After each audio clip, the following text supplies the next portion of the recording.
palavra de Deus conforta os corações dos fiéis. E esse Salmo 24, alguns estudiosos, o Hernandes Dias Lopes faz parte como um desses estudiosos, dizem que esse salmo ele foi cantado quando Davi estava entrando em Jerusalém carregando a arca da aliança. Então, quando se tem aquela parte levantar as portas eternas, nós entendemos que Jerusalém estava ali, Davi estava conduzindo a arca, Deus estava ali porque a arca simbolizava a presença de Deus. Os portões de Jerusalém estavam se abrindo e Davi estava conduzindo a arca do Senhor, ou seja, a presença de Deus. E Deus estava entrando ali em Jerusalém, que é o seu lugar de origem, né? Que nunca deveria sair dali. Sabemos que a arca foi levada por conta dos pecados dos filhos de Eli, dos pecados de Israel, do pecado também de Eli e de toda aquela nação. Os filisteus foram lá e levaram a arca, ou seja, levaram a presença do Senhor. Lógico que ninguém pode tirar a presença do Senhor da vida de alguém, mas o profeta Isaías diz que é os nossos pecados que fazem separação. Então os pecados de Israel, da nação de Israel naquela época, fez com que a presença do Senhor, que era aquela arca que simbolizava sua presença, se afastasse do povo. Mas passou-se alguns anos e Davi então assume o lugar de rei, assume o trono, ele foi ungido rei de Israel. E ali Davi está conduzindo a arca. E na condução da arca, Davi entoa essa canção. A Bíblia diz lá que ele entrou saltando e dançando diante da presença do rei, né? Diante da presença do rei dos reis, que era o Senhor. Mas esse salmo ele também aponta para quatro cenários. 3 nós entendemos biblicamente que já se cumpriu. O último ainda falta se cumprir. O primeiro cenário que nós falamos é esse cenário em que Davi está entrando em Jerusalém, conduzindo a arca, levando novamente a presença de Deus para Israel, da onde ela não deveria ter saído. Só que o salmo começa assim: do Senhor é a terra é do Senhor, né? Nós entendemos que a Bíblia diz que o mundo já é do maligno, jaz no maligno, né?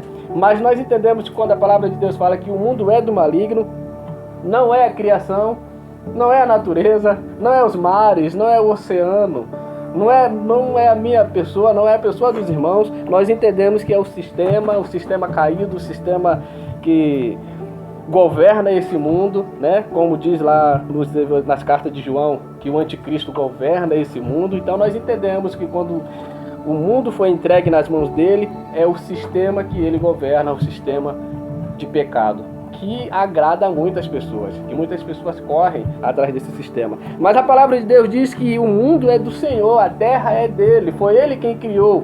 E a sua plenitude dá a ideia aqui de todas as coisas. Outras traduções traz do Senhor é a terra e tudo que nela existe, ou tudo que nela habita, né? Eu gosto dessa tradução que traz a tradução plenitude. Mas a ideia é esta: tudo que existe na terra pertence ao Senhor. Os seres humanos pertencem ao Senhor.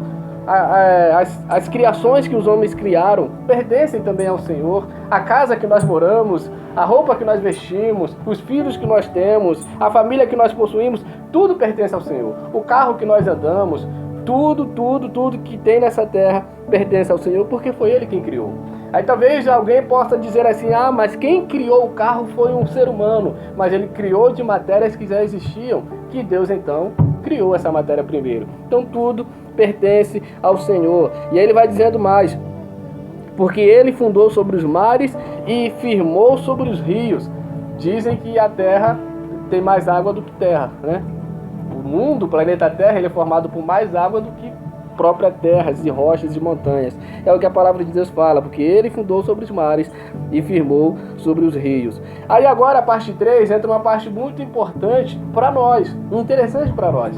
Por isso que eu falei que o evangelho ela tem duas funções. A função é de converter um pecador, de conduzir um pecador até Cristo, de mostrar para o pecador que ele necessita de um Salvador, que é Cristo. Mas também tem a função de manter os crentes perseverando, ou de confortar, ou de perseverar na presença do Senhor, de não se afastar da presença do Senhor.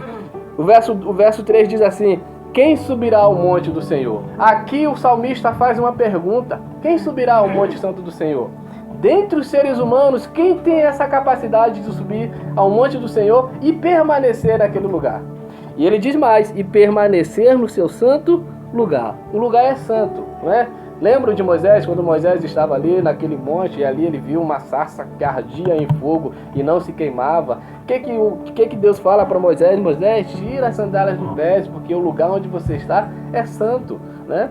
Na nossa ideia a gente entende assim, não, coloca a sandália para você não andar descalço, para não sujar o lugar, né? Mas na ótica de Deus é diferente. Tira a sandália, porque o lugar em que você está pisando é santo, é terra santa. Então quem pode permanecer nesse santo lugar? Quem pode subir ao monte de Deus e ali permanecer eternamente? Dentre os seres humanos, ninguém tem essa capacidade.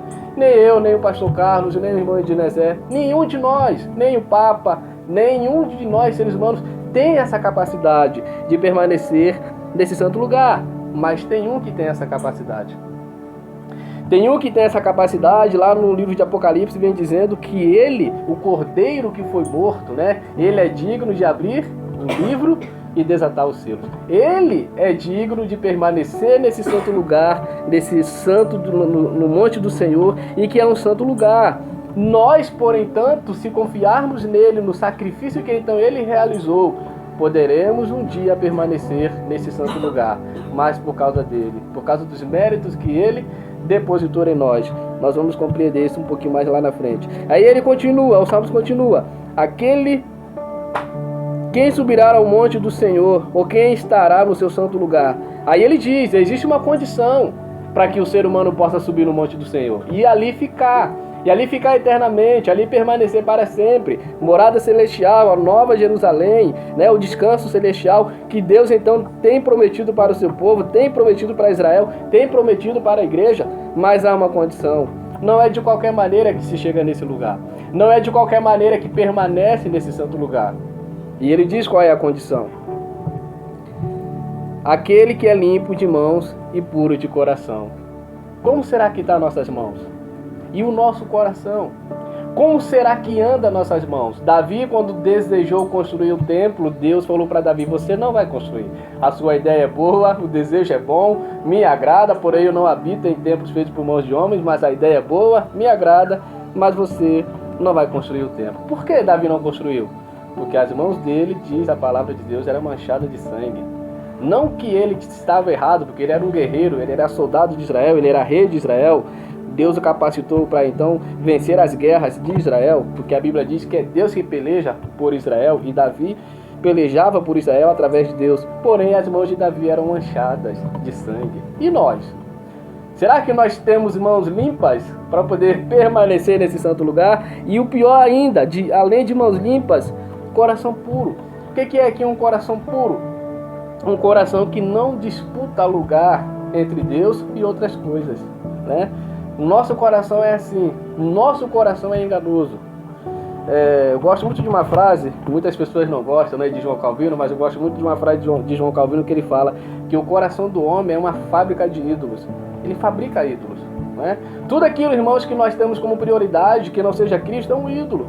Para muitos, um celular é um ídolo, uma rede social é um ídolo, ou qualquer coisa que nós criamos ou colocamos como prioridade em nossas vidas. Eu até muitas das vezes faço.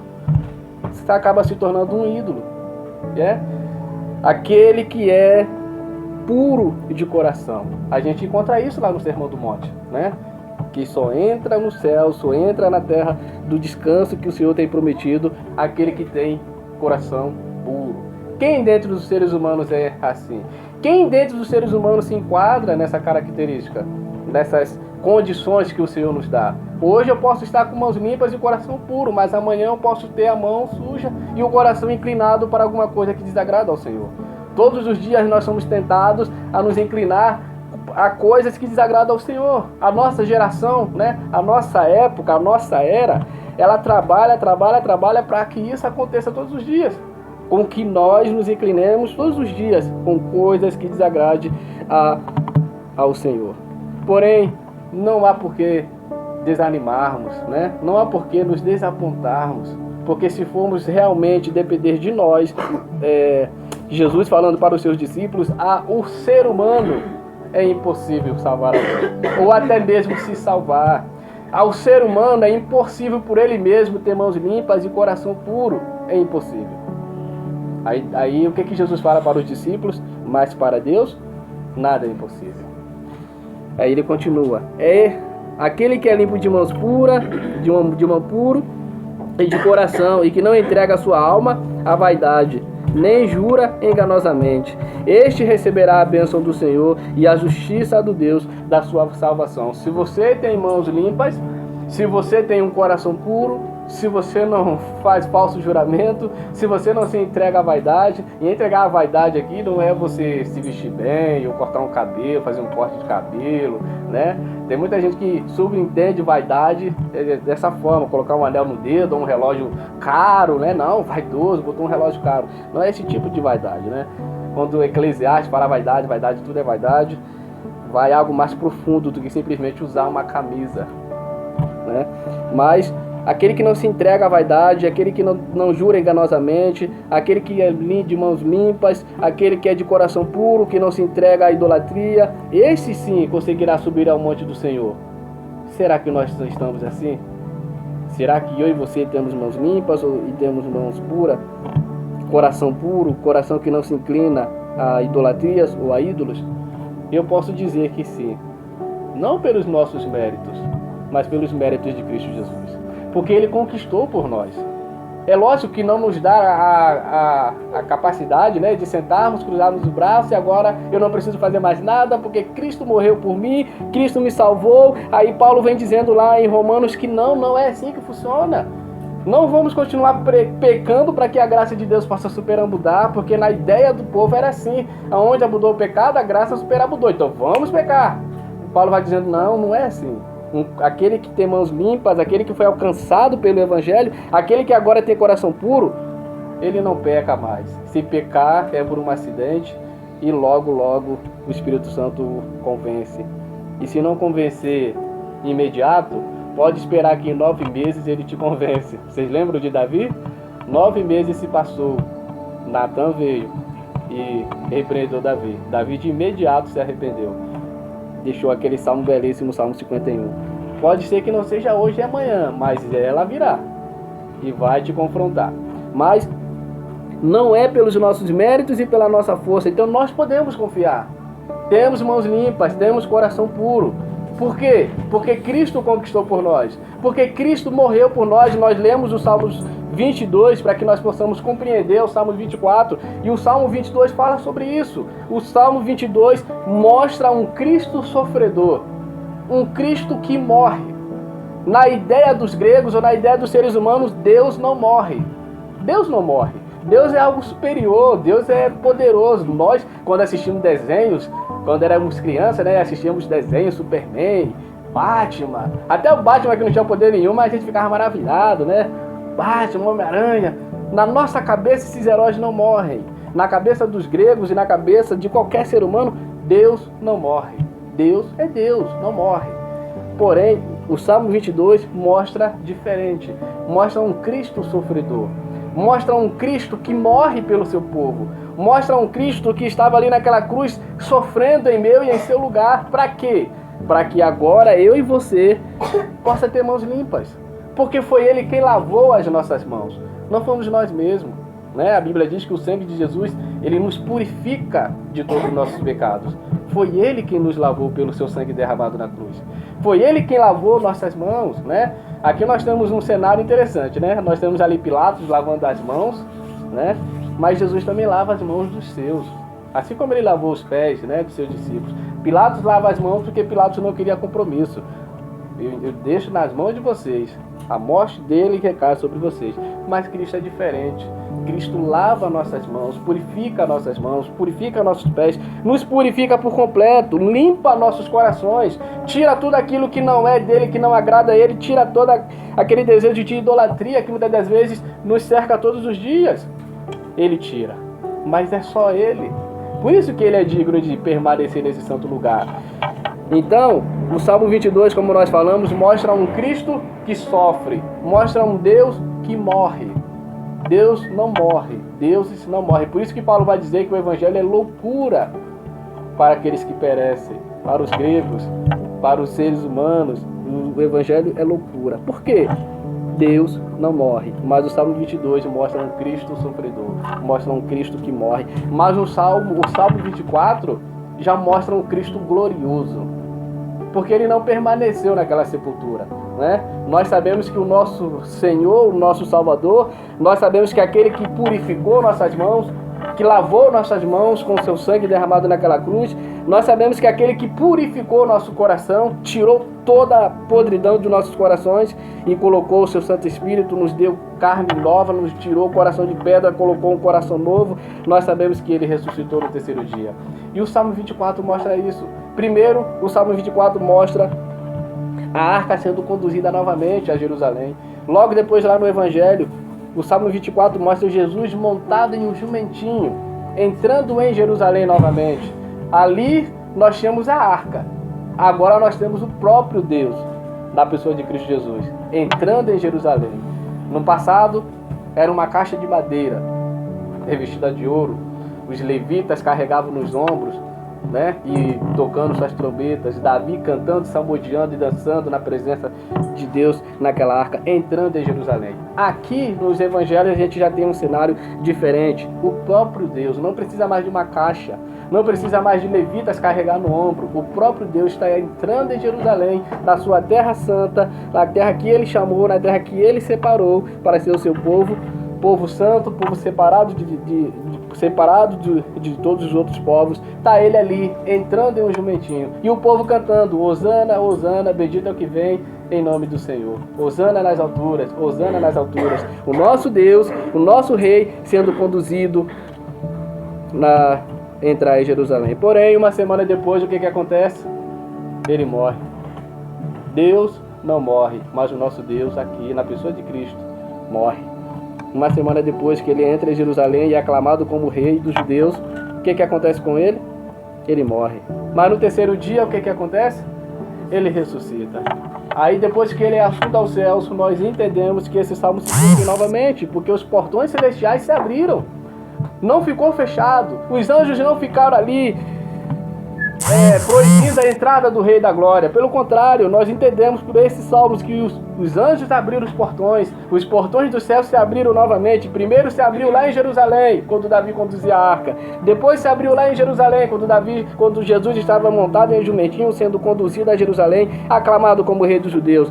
Depois, na Jerusalém Celestial, quando os anjos abrem os portões da glória para que ele possa entrar, vitorioso, como aquele que venceu a morte, como aquele que venceu o diabo, como aquele que carregou na cruz. A Bíblia diz que a cédula dos nossos pecados foi cravada ali na cruz, juntamente com ele. Por isso que nós temos mãos limpas e somos puros de coração. Não pelos nossos méritos, porque se fosse pelas nossas vontades, estaríamos mergulhados em nossos pecados até hoje, e se deleitando nos nossos pecados. Não é assim que o ímpio faz? Não é assim que o mundo faz? Se deleita nos seus pecados, tem prazer nos seus pecados, se deleita nos pecados como se fosse uma caixa de sorvete, né? Você já viu uma criança tomando sorvete? Né? Ela se lambuza toda, ela gosta de sorvete, né, Manuel? Né? Gosta de sorvete. Assim é o pecador. Ele se deleita no pecado como uma criança se deleita num pote de sorvete. Porém, nós não. Nós somos diferentes. Mas porque ele venceu no terceiro dia.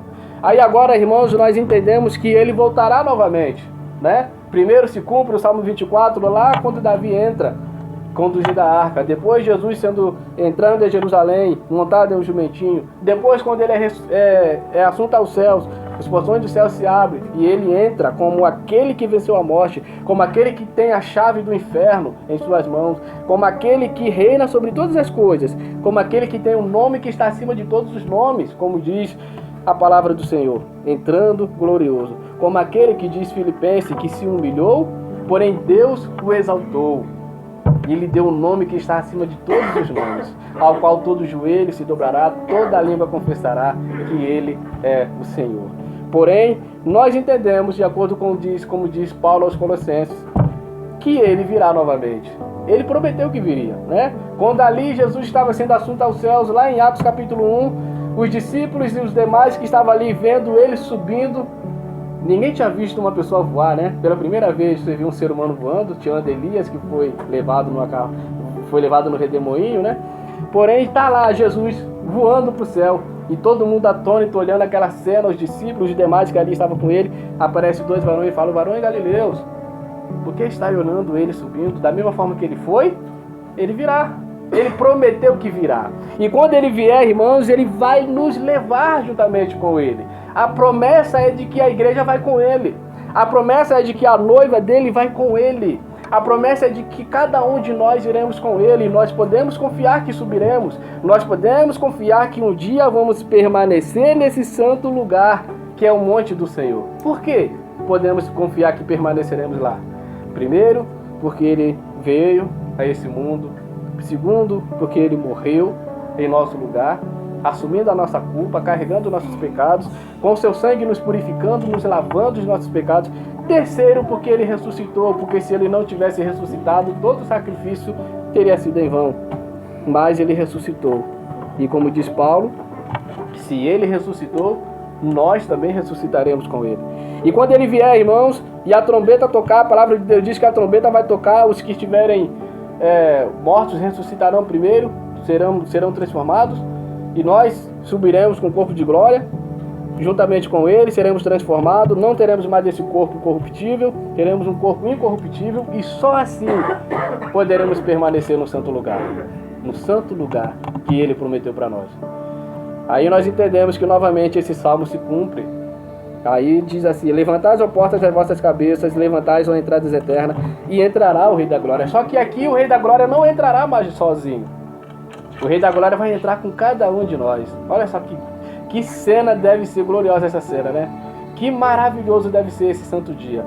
O Rei da Glória conduzindo o seu povo, conduzindo a sua igreja, conduzindo aqueles que foram fiéis até a morte, que permaneceram fiéis, que permaneceram perseverantes nesse mundo caído, nesse mundo de pecado, que permaneceram firmes ao Senhor Jesus Cristo, amando a Ele e ao seu Filho, e o sacrifício que então Ele realizara naquela cruz do Calvário, Ele vindo e levando a cada um de nós. Vinde, bendito de meu Pai, e recebei por herança que está preparado desde a fundação do mundo. E quando tudo se completar, depois que ele vier, botar um à direita, outro à esquerda, vier o grande julgamento, estará a igreja lá com ele, não sozinha, mas com ele, como um pastor conduzindo o seu rebanho a entrar no aprisco celestial.